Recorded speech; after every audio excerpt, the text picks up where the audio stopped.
Pro Aboudou Nabiwa, responsable plaidoyer à Indiana Health, basé en Côte d'Ivoire. Monsieur le docteur, qu'est-ce qui nous a réunis ce jour? Nous avons participé à un atelier organisé par la SOGOSI pour faire échanger autour du bilan de mise en œuvre du projet de plaidoyer en faveur de l'accès aux services d'avortement sécurisé en Côte d'Ivoire. Qu'est-ce qu'on retient de cet atelier?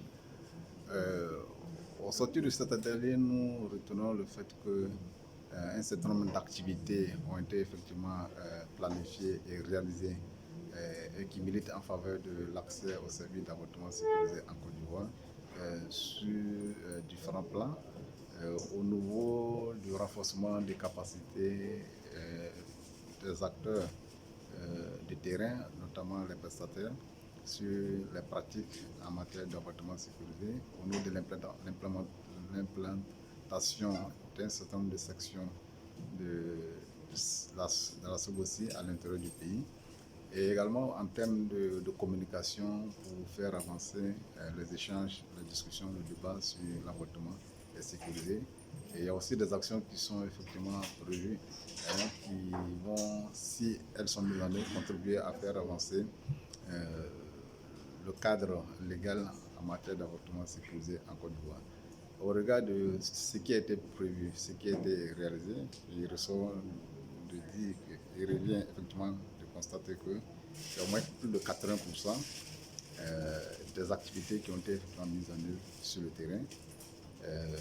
Et les échanges ont permis aussi de noter le fait que nous allons continuer à travailler de façon très concertée à faire en sorte que chacun puisse apporter sa contribution en fonction de ce qu'il sait faire, vu que nous sommes dans une dynamique de plaidoyer pour tendre de façon correcte vers l'amélioration des choses en matière d'avortement sécurisé en Côte d'Ivoire.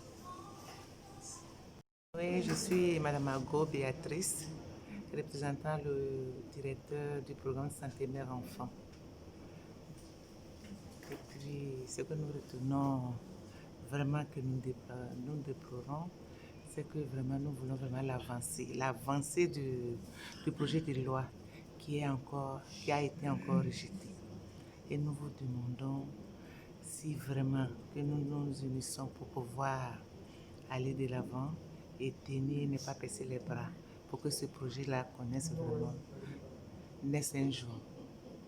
Et concernant la situation que nous vivons présentement, nous continuons la sensibilisation de nos femmes, puisque la mort ne connaît pas le Covid, la mort ne connaît pas les grossesses, la mort ne connaît pas les naissances. Donc les naissances continuent, les grossesses continuent.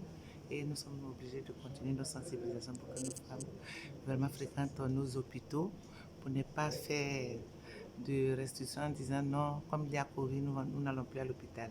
Et nous sommes vraiment avancés et les formations continuent.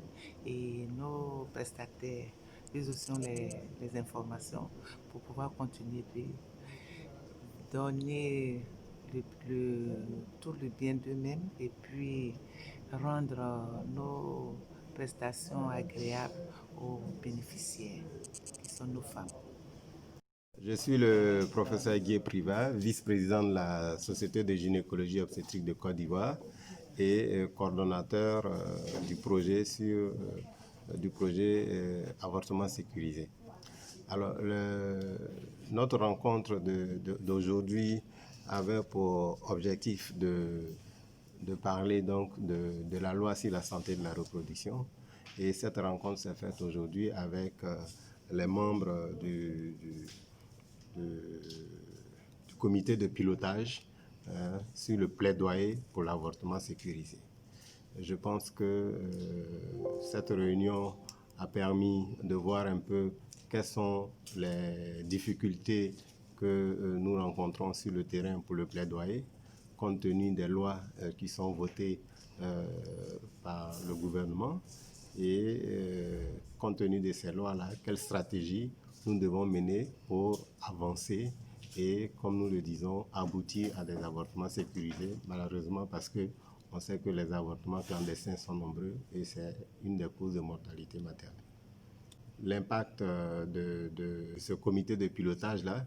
Alors, l'impact, c'est informer. Le premier impact, c'est aboutir à une information de la population et aboutir à, comme nous disons, améliorer le projet de loi sur la santé de la reproduction. C'est-à-dire permettre, élargir un peu le droit à l'avortement, qui ne soit pas seulement localisé au niveau de l'avortement est permis quand la vie de la mère est en danger. Il y a des cas de malformation fœtale, il y a des cas de violence sexuelle. Nous sommes en train de lutter pour cela parce qu'on sait que dans les grossesses non désirées, surtout en cas de violence sexuelle, il y a beaucoup d'avortements clandestins et ces avortements clandestins entraînent malheureusement la mort des mères.